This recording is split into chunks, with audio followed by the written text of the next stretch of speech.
Bismillahirrahmanirrahim. Alhamdulillahirabbil alamin wassalatu wassalamu ala asyrafil anbiya wal mursalin wa ala alihi wa ashabihi ajma'in. Rabbi yassir wa la tu'assir, rabbi tamim bil khair, rabbi shrah li sadri wa yassir li amri wahlul 'uqdatam min lisani yafqahu qawli. Rabbi zidni ilman warzuqni fahman. Assalamualaikum warahmatullahi wabarakatuh.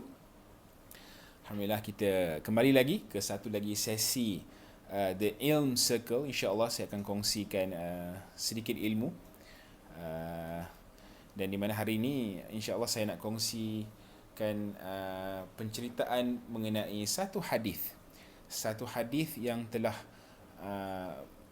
memberi semangat pada diri saya, telah sedikit sebanyak menukar hidup saya, dan InsyaAllah saya yakin jikalau tuan-tuan dan puan-puan, sahabat-sahabat kat luar sana amalkan hadis ni pun, insya-Allah akan boleh beri semangat kepada anda semua di luar sana. Jadi apakah hadis yang saya maksudkan tersebut?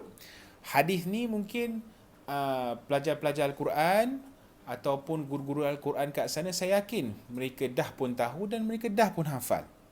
Jadi saya akan kongsikan hadis tersebut, dan anggaplah ini sebagai satu peringatan kepada kita semua, dan semoga kita terus berjuang dan berusaha untuk mempelajari Al-Quran, mengamalkan Al-Quran dan membawa Al-Quran tu sehingga ke akhir hayat kita. Okey, apa hadis tu?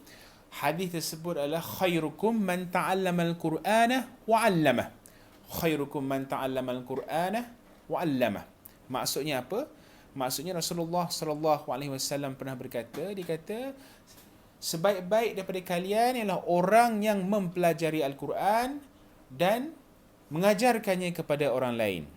Sebaik-baik daripada kalian ialah orang yang mempelajari Al-Quran dan mengajarkannya kepada orang lain. Itu satu hadis yang saya betul-betul peganglah dari dulu sehinggalah kini dalam usaha saya untuk mengajar mempelajari Al-Quran dan juga mengajar Al-Quran. Jadi untuk saya sendiri pun masih banyak lagi yang saya perlu belajar. Tapi ini satu hadis yang saya selalu kongsikan kepada guru-guru Quran yang lain. Khairukum man ta'allama al-Qur'ana wa 'allamah.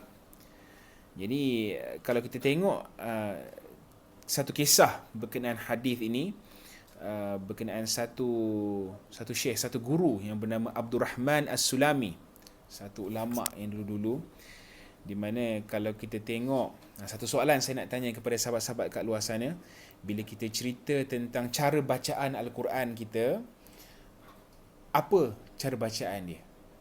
Apa qiraat dia? Apa kita ikut orang kata apa, method ataupun cara bacaan macam mana? Itu satu-satu yang saya nak tanya.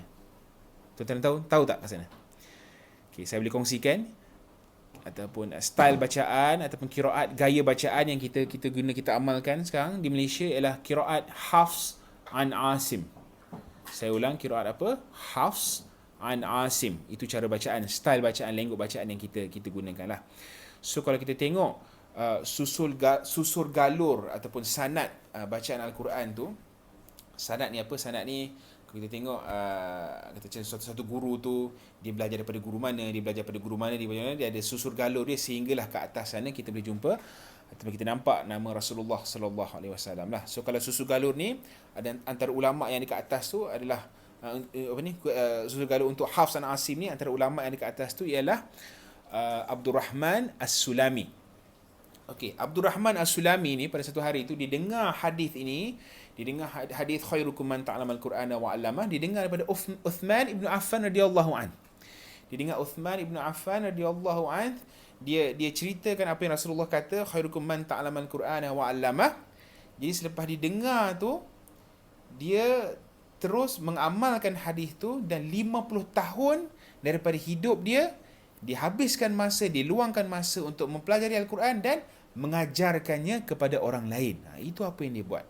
Jadi apa efek dia, apa kesan dia? Kalau kita tengok zaman sekarang ni, cuba tuan-tuan fikir berapa ramai umat Islam di seluruh dunia.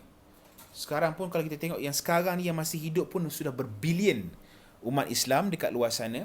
Dan kalau kita tengok daripada zaman Abdul Rahman As-Sulami hinggalah ke hari ini, sudah berbilion-bilion umat Islam yang telah hidup dan meninggal dunia. Jadi, majoriti daripada umat Islam di dunia sekarang ini mengalunkan bacaan Al-Quran mengikut qiraat Hafs an Asim. Macam saya kata tadi, Kalau kita tengok susur galur, isnad dia, sanad dia ke atas tu antara guru-guru ni adalah Abdul Rahman As-Sulami. Jadi kalau kita tengok, bila dia yang antara yang bertanggungjawab mengajar Al-Quran ikut Hafs an Asim, kiraan Hafs an Asim. Dan kita tengok sini ke bawah tu, berbilion-bilion telah membaca Al-Quran dengan apa yang telah diajarkannya pada peringkat awal tu. So boleh bayangkan berapa banyak pahala ataupun saham akhirat yang dia telah buat, dan berapa pahala yang telah terkumpul di dalam akaun pahala dia sehingga ke hari ini. Kerana apa? Kerana dia amalkan satu hadis daripada Rasulullah sallallahu alaihi wasallam sahaja. Jadi apa yang saya cuba nak sampai kat sini, kita dekat luar kat sekarang ni, saya bukan nak sarankan untuk semua jadi guru Al-Quran, tidak. Semua ada kerja masing-masing, semua ada tugas masing-masing, tetapi apa yang kita boleh buat adalah kita memang sentiasa, setiap umat Islam, setiap orang Islam memang kita kena belajar Al-Quran. Itu memang tanggungjawab kita. Kita kena belajar Al-Quran, pandaikan diri kita untuk membaca Al-Quran dengan tajwid yang betul, dengan cara yang betul. Dan seperti apa yang Rasulullah sallallahu alaihi wasallam pernah berkata juga, apa dia kata, ballighu anni walau ayah. Ballighu anni walau ayah, iaitu sampaikanlah dariku walaupun satu ayat. Jadi kita mungkin seorang bapa, seorang isteri, seorang anak, kita boleh kongsikan dengan circle kita saja. Seorang ibu boleh kongsikan sedikit ilmu Al-Quran kepada anak-anak dia, kepada suami dia, kepada kawan-kawan dia. Seorang bapa boleh kongsikan ilmu-ilmu Al-Quran dia kepada anak-anak dia, kepada isteri dia, ataupun kepada kawan-kawan dia. Tak kisah, anda bukan guru Al-Quran pun boleh kongsikan apa yang anda tahu. Balighu anni walau ayah, sampaikanlah dariku walau satu ayat. Kalau kita pergi kelas Quran yang simple-simple, yang asas, mungkin kita telah mempelajari macam mana nak baca Bismillahirrahmanirrahim dengan cara yang betul, dengan cara yang tepat. Ataupun kita mungkin pergi kelas Al-Quran, kelas Al-Fatihah, untuk membetulkan Al-Fatihah kita. Macam mana cara nak membaca Al-Fatihah dengan macam mana yang Rasulullah sallallahu alaihi wasallam pernah ajar kita. Kita belajar benda ni basic aja. So apa yang kita ada tu kongsikan. Semoga insya-Allah kita mungkin dengan izin Allah kita boleh tergolong dalam golongan khairukum man ta'allama al-Qur'ana wa 'allama. Alright? Jadi setakat itu saja perkongsian saya pada hari ini. Jadi teruskan mempelajari Al-Quran, teruskan mengajar Al-Quran walaupun sikit-sikit. Satu ilmu pun kongsikan apa kita tahu. Kita tahu baca Bismillahirrahmanirrahim dengan cara yang betul, cara yang tepat, kongsikan dengan orang lain. Kongsikan ilmu itu kepada orang lain, jangan simpan kat diri kita saja. Jadi semoga ini memberi semangat, menyuntik semangat kepada anda semua seperti bagaimana ianya telah memberi semangat kepada saya masa saya awal-awal dulu mempelajari Al-Quran. Dan semoga ini juga akan menjadi saham akhirat untuk diri saya dan juga untuk sahabat-sahabat dekat luar sana. Jadi teruskan mempelajari Al-Quran, teruskan mengajar Al-Quran kepada orang lain, kongsikan sedikit mana boleh, kongsikan sebanyak yang boleh, insya-Allah. Jadi setakat itu saja. Jadi ingat, jom kita meneruskan kehidupan kita dengan falsafah khairukum dah. Falsafah take care fi akhirah, dan Allah will take care fi dunia. Utamakan urusan akhirat kita dan insya-Allah Allah akan mempermudahkan urusan dunia kita. Jadi sehingga ke sesi yang seterusnya bersama The Ilm Circle. Jadi assalamualaikum warahmatullahi wabarakatuh.